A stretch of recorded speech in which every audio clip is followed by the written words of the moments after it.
bandhigani waxaan isleeyahay waxa uu ka turjumayaa kobaca wax curinta ee ka hana qaaday dalka Soomaaliyeed. waxa uu ka turjumayaa dib u eegleelidda mustaqbalka iyo fahamka dawladnimo. taas waxaa gundhigu maantay in caruur yaryar oo Soomaaliyeed oo sheeko xariir loo akhrinayay bannaanka ay ugu soo dhaweeyeen. waxaa gundhigu markaan gudaha soo galay inay yaaleen intaasoo miis oo yaaleen buugaag kala duwan oo ay qoreen dhallinyaro Soomaaliyeed wiilal iyo gabdhaba. waxaa daliil u dadka hadda wax qora waxay u badan yihiin dad dhallinyaro sidii gabadhii Ilaahay ha karaameeye halkan soo istaagtay oo ka timid Ceerigaabo si ay aniga ii guddoonsiiso hadiyad. waa ku mahadsantahay ayaan ku leeyahay.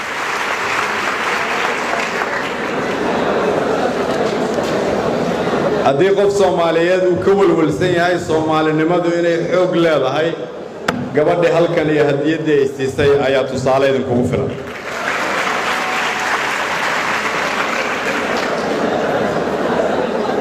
waxaa jiray dalka Soomaaliya dadka Soomaaliyeed ee ku jiray baarlamaankii ugu horreeyay inay wax ku qori jireen luqado kala duwan.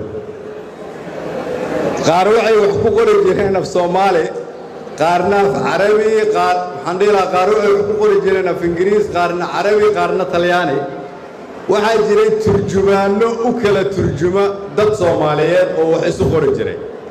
waxaad ka fikirtaan marka meesha idinku maanta aad joogtaan, waxaad joogtaan waqti aad qoraysaan luqad uu qori karo ama akhrin karo qof walba oo Soomaaliyeed oo barta meel walba oo Soomaaliya uu ka joogo oo dunida uu ka joogo.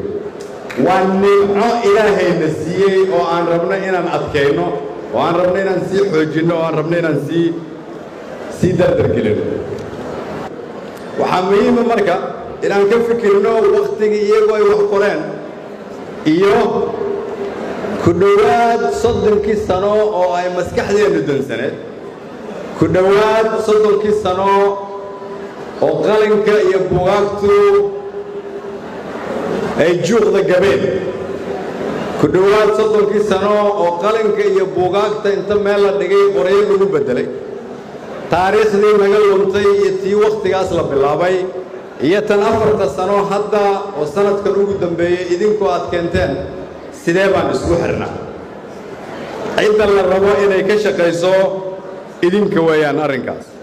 maanta marka waa Ilaahay mahadiis inaan halkan isugu nimid oo aanan ka hadlayn qabyaalad, oo aanan ka hadlayn siyaasad, laakiin aan ka hadlayno buugaag iyo qalimaan wax la qoray, maskax la kobciyey iyo ummad la xoreeyey.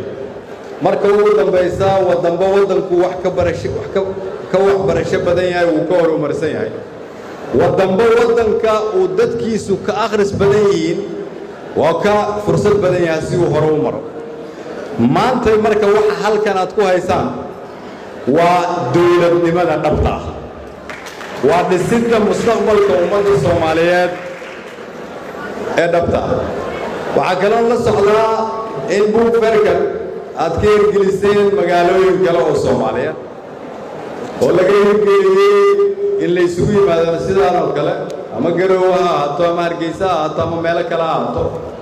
waxay ka turjumaysaa Soomaaliya inay hurdada ka kacdo.